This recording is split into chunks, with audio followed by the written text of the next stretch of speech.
బేతాళ కథలు. అల్పులు అధికులు. పాంచాలానికి దక్షిణ సరిహద్దు సమీపంలోని విశాలమైన ఒక కొండ కనుమలో బుడత మనుషుల రాజ్యం ఒకటి ఉండేది. వాళ్ళు కావడానికి మనుషులే అయినా మామూలు మనుషున చిటికెన వేలంత ప్రమాణంలో ఉండేవారు. అయినా బుడతరాజు తక్కువ వాడేమీ కాదు. అతనికి అనేక మంది సామంతులు, మంత్రులు, బలగము, ఆస్థాన కవులు, మల్లులు, వందిమాగధులు ఉండేవారు. ఒక సందర్భంలో ఈ బుడతరాజు ఒక బ్రహ్మాండమైన విందు ఏర్పాటు చేసి తన కింద ఉన్న ప్రముఖులనందరినీ ఆహ్వానించాడు. వందిమాగధులు స్తోత్ర పాఠాలు చేశారు, గాయకులు పాటలు పాడారు, మల్లులు మిడతలు మొదలుగా గల మృగాలతో పోరాడి వాటిని చంపేశారు. తన వైభవం అంతా కళ్ళెదుట ప్రత్యక్షంగా కనిపిస్తుంటే బుడతరాజుకు ఆనంద పారవస్యం వచ్చేసింది. ఆ పారవస్యంలో అతను లేచి నిలబడి, ఇక్కడ చేరిన మీలో ఎవరైనా నాకన్నా గొప్ప రాజును చూశారా అని అడిగాడు. లేదు లేదు అని బుడతలంతా ఏకకంఠంగా జవాబు చెప్పారు. కానీ మరుక్షణమే ఎవరో విరగబడి నవ్వుతూ ఉండడం బుడతరాజు చెవిన పడింది. ఆ నవ్వుతున్నది తన ఆస్థాన కవే. బుడతరాజు కవి నవ్వుకు కారణం అడిగాడు. నవ్వక ఏం చేయను, మనకు 1 యోజనం లోపు దూరంలో ఒక జాతి మనుషులున్నారు.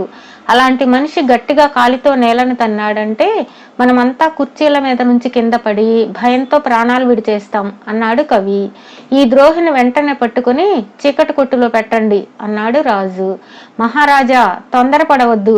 నాకు 1 నెల రోజులు వ్యవధి ఇచ్చినట్లయితే నేను చెప్పిన మాటల్లోని నిజం కొంతవరకైనా రుజువు చేసుకుంటాను అన్నాడు కవి.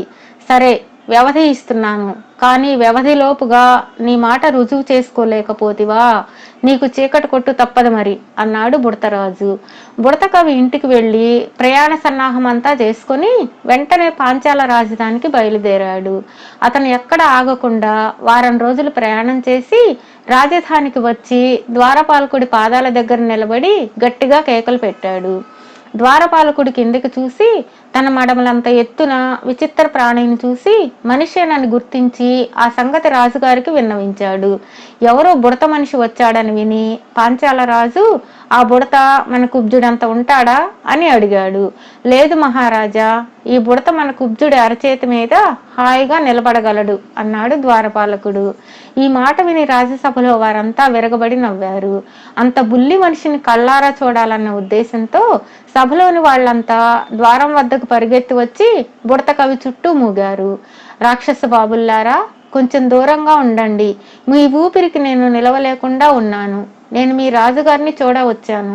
ఆ చిన్న రాక్షస ఆయన నన్ను రాజుగారి దగ్గరకు తీసుకుపోతాడేమో అన్నాడు బుడత కవి కుబ్జుడిని చూసి. కుబ్జుడు దగ్గరగా వచ్చి బుడత కవిని జాగ్రత్తగా భూమి మీద నుంచి ఎత్తి తన అరచేతిలో నిలబెట్టుకుని రాజు దగ్గరికి తీసుకుపోయాడు. బుడత కవిని చూసి రాజు చాలా ముచ్చటపడ్డాడు. బుడత కవి రాజుకు తమ బుడత ప్రపంచం గురించి ఎన్నో వింతలు చెప్పి తన కవితా శక్తి కూడా ప్రదర్శించాడు. రాజ్యసభలో వాళ్ళంతా అతని కవిత్వాన్ని మెచ్చుకున్నారు. బుడత కవి, నువ్వు 3 రోజుల పాటు మా అతిథిగా ఉండి మరీ వెళ్ళాలి అన్నాడు రాజు.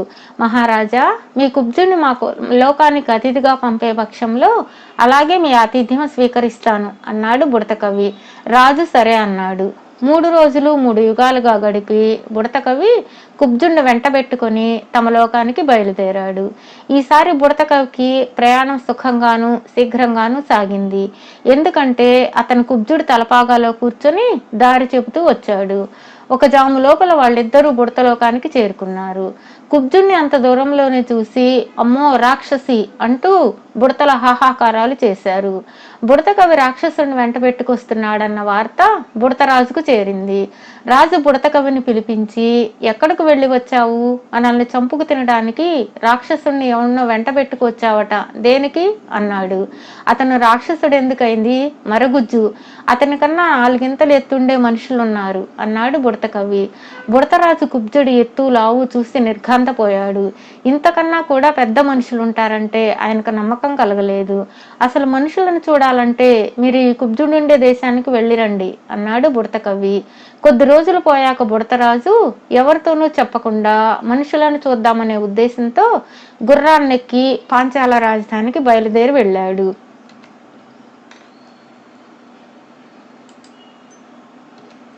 ఆయన రాజభవనానికి చేరేసరికి రాత్రి అయింది. అందరూ నిద్రపోతున్నారు. బుడతరాజుకు ఆకలి మండిపోతున్నది. ఆయన తలుపుల కిందుగా రాజభవనంలోకి ప్రవేశించి ఆహారం కోసం వెతుక్కుంటూ పాఠశాలకు చేరుకున్నాడు. అక్కడ చిన్న చిన్న పాత్రలు కూడా పెద్ద పెద్ద గంగాళాల్లాగా ఆయనకు తోచాయి. వాటిలో ఒక చిన్న పాత్ర అంచు మీదకి అతి కష్టం మీద ఎక్కి లోపలికి తొంగి చూసేసరికి దాని లోపల నుంచి కమ్మని వాసన వచ్చింది. ఆ పాత్ర అడుగున కొంచెంగా పాయసం ఉన్నది. దాన్ని తిందామనే ఆశతో బుడతరాజు ఆ పాత్రలోకి జారి పాయసంలో నడుములోతుకు కూరుకుపోయి ఎంత ప్రయత్నించినా పైకి రాలేకపోయాడు. మర్నాడు పొద్దున పాకశాలకు చెందిన స్త్రీలు ఆ పాత్రలో ఉన్న బుడతరాజును చూసి వెనుక వచ్చిన బుడత కవే అనుకుని ఆయనను తీసుకుపోయి రాజుగారి ముందుంచారు. కుబ్జుణ్ణి చూసి భయపడిన బుడతరాజుకు అసలు మనుషుల్ని చూడగానే ప్రాణాలు ఎగిరిపోయినంత పని అయింది. ఆయన పాంచాల రాజును చూస్తూనే కంగారుగా, నన్ను వదిలేయండి, నేను బుడతరాజును, మా దేశంలో నన్ను ఎంతో గౌరవంగా చూస్తారు అని కేకలు పెట్టాడు. పాంచాల రాజు నవ్వి, ఇది మీ దేశం కాదు, నువ్వు మా వద్దకు గౌరవప్రదంగా రాలేదు. నిన్ను మా దాసీలు ఎంగిలి పాత్రలో నుంచి పైకి తీశారు. నేను నిన్ను పోనివ్వను, ఏం చేయగలవు అని ప్రశ్నించాడు. నిజానికి బుడతరాజు ఏమీ చేయలేకపోయాడు. ఆయన పాంచాల రాజుకు బందీగా అయ్యాడని బుడతలకు తెలియడానికి చాలా కాలం పట్టింది. వాళ్ళు బుడత కవిని రాయబారిగా పంపారు. బుడత కవి వచ్చి తమ రాజును ఇచ్చేయమని వినయంగా ప్రార్థించాడు. ఇవ్వకపోతే మీ బుడతలు ఏం చేస్తారు అన్నాడు పాంచాలరాజు. ఏమైనా చెయ్యగలం, మాకు సంఖ్యాబలం ఉన్నది, తర్వాత మీరు పశ్చాత్తాపడగలరు అన్నాడు బుడత కవి. సరే, మీ శక్తి ఏమిటో చూస్తాను, మీ రాజునిచ్చేదే లేదు అన్నాడు పాంచాలరాజు. ఆ ఏడు పాంచాల దేశంలో ఏ మూల ఏ రైతు ఏ ధాన్యపు మొక్క నాటినా దాన్ని ఎవరో వచ్చి ధ్వంసం చేసిపోయారు. ఆ ఏడు దేశమంతటా కలిపి తూమెడ ధాన్యమైనా పండలేదు. జనం తిండికి లేక చచ్చిపోయారు. దారుణమైన క్షామం ఏర్పడింది. బేతాళుడు ఈ కథ చెప్పి, రాజా, నాకు ఒక సందేహం, ఎవరు అల్పులు ఎవరు అధికులు? వేలడంత లేని బుడతల శక్తి గొప్పదా, మామూలు మానవుల శక్తి గొప్పదా? ఈ సందేహానికి సమాధానం తెలిసి కూడా చెప్పకపోయావో నీ తల పగిలిపోతుంది అన్నాడు. దానికి విక్రమార్కుడు, ఏదో ఒక అంశాన్ని ఆధారం చేసుకుని మనం కొందరిని అల్పులని మరికొందరిని అధికులని అనుకుంటాం. కానీ సృష్టిలో అన్ని విధాల అల్పులైన వారు అన్ని విధాల అధికులైన వారు లేరు.